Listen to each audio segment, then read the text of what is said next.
बिहार की राजनीति का सहमत का खेल लालू प्रसाद यादव और उनके बेटे तेजस्वी यादव बदस्तूर जानते हैं और इसी खेल को बदलने की कवायद 2025 में लालू प्रसाद यादव ने रची थी। और लालू प्रसाद यादव ने यह सोचा था कि बिहार विधानसभा के तमाम सीटों पर धमाकेदार सीट हासिल करने के बाद अपने बेटे को बिहार की सत्ता के शीर्ष पर बैठाएंगे। लेकिन लालू प्रसाद यादव और तेजस्वी यादव का सारा खेल बिगड़ गया। लगातार लालू प्रसाद यादव बिहार में मुसलमान और यादवों के वोट बैंक के बदौलत कहीं ना कहीं बिहार के गद्दी तक पहुंचने का काम किए, बिहार में अपना साम्राज्य कायम करने का काम किए।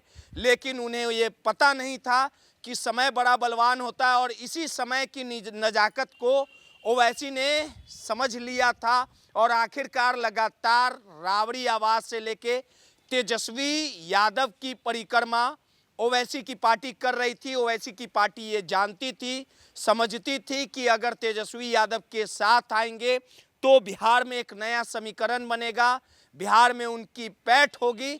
लेकिन ओवैसी को तेजस्वी यादव ने भाव नहीं दिया।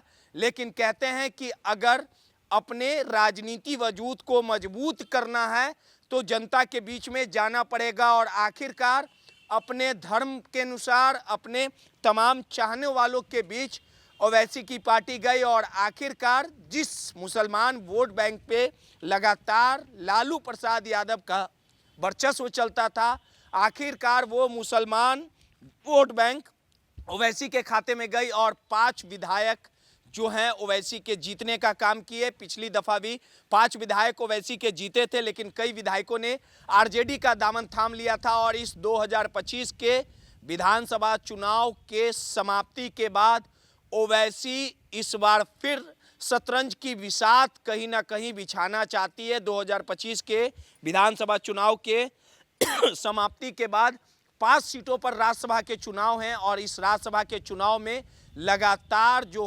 खींचतान है वो बदस्तूर जारी है। आपको पता है कि 202 का आंकड़ा एनडीए ने इस बार छूने का काम किया। 2 जेडीयू और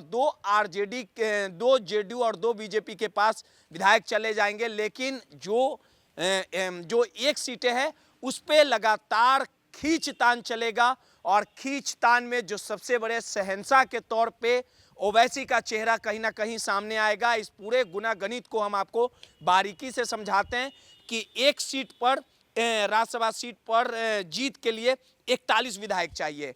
इंडिया गठबंधन के पास 35 विधायक हैं, 5 ओवैसी के पास हैं और 1 बीएसपी के पास है। अगर ओवैसी और बीएसपी आरजेडी को समर्थन करती है तो कहीं ना कहीं ये जो राज्यसभा के सीट का जो खाता है वो आरजेडी के खेमे में चला जाएगा। लेकिन जो गलतियां, जो भाव ओवैसी को नहीं मिला था, उस भाव का बदला ओवैसी की पार्टी लेने को कहीं ना कहीं तैयार है। और ओवैसी के जो विधायक हैं अख्तरुल ईमान, उन्होंने पहले ही घोषणा कर रखी है कि हम अपना विधायक चुनेंगे। लेकिन जिस प्रकार से इस एक सीट पर कहीं ना कहीं नज़र चिराग पासवान की भी है, एनडीए की भी है। चिराग पासवान लगातार ये कहते हैं कि अपनी मां रीना पासवान को वो राज्यसभा भेजना चाहते हैं।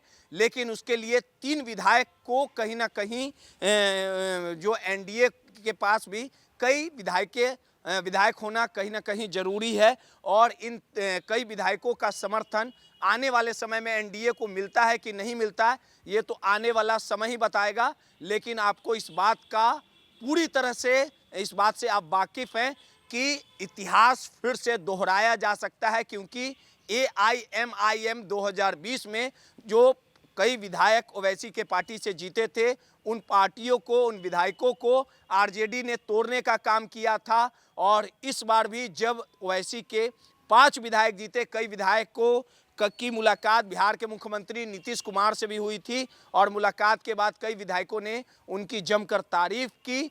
तो आने वाले समय में ये मापदंड देखा जा रहा है कि कहीं ना कहीं अगर ओवैसी के कई और विधायक जेडीयू में चले जाते हैं तो इस पे कहीं ना कहीं घबराने की बात नहीं होगी।